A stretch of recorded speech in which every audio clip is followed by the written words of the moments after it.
ngeen toll ak ni ngeen man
waruma wax parce que ñii ñooy samay kilifa mais yàlla dafa def ma jege trop aussi ñoom it aussi jege ko trop ñu xam ci moom lu bari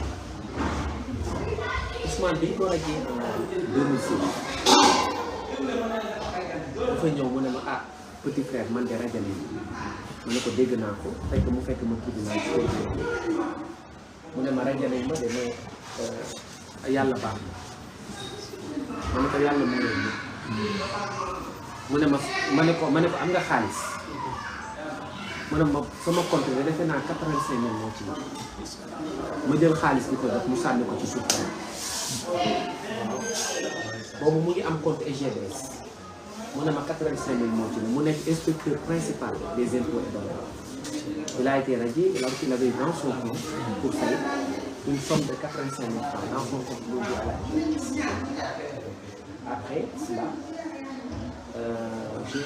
j'ai sorti de mon portefeuille de l'argent pour le lui donner, mais il a jeté l'argent au sol en disant qu'il n'en a pas besoin. J'ai essayé de le forcer à prendre ça, mais il a pris la clé des champs.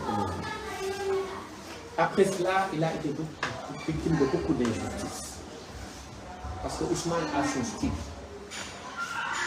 C'est un révolutionnaire. Et puis, c'est un homme de principe. C'est un homme qui est attaché à un certain nombre de valeurs. Il faut gagner des valeurs. Il faut gagner. Il y a deux choses que Ousmane, je ne peux pas dire qu'il les aborde. Mais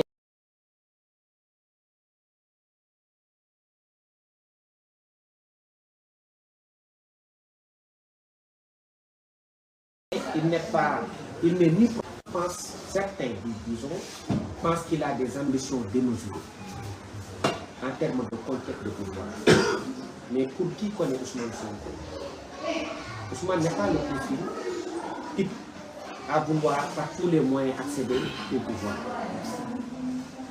Il a un détachement très marqué vis-à-vis du pouvoir et de l'argent. Je vous donne un petit exemple. C'est pourquoi il est difficile de se battre contre nous.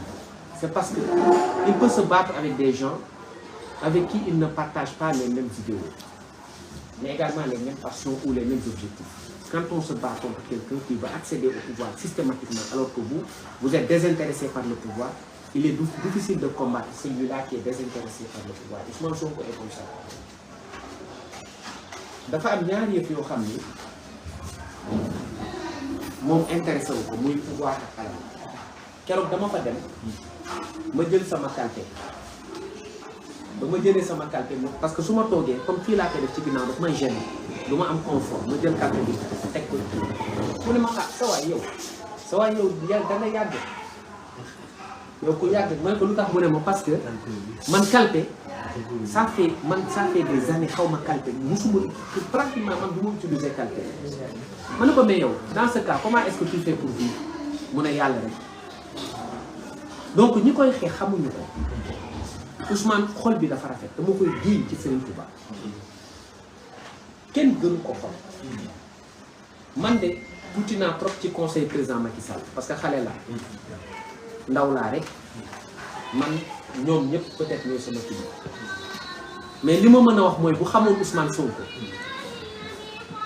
du xeex ak moom parce que Ousmane moo gën ci moom pour ñi xam Ousmane Sonko président nag bon mooy kilifa gi waaye xamul Ousmane parce que bu ko xamoon toog ak moom rek dina xam kan mooy Ousmane Sonko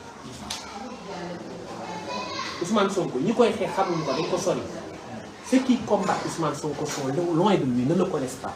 Mais il suffit d'être en contact avec Ousmane Sonko pour savoir quel est le profil de l'homme. C'est un pardonneur. C'est quelqu'un qui a un cœur pur, qui est un homme dépouillé, un homme cash comme on dit.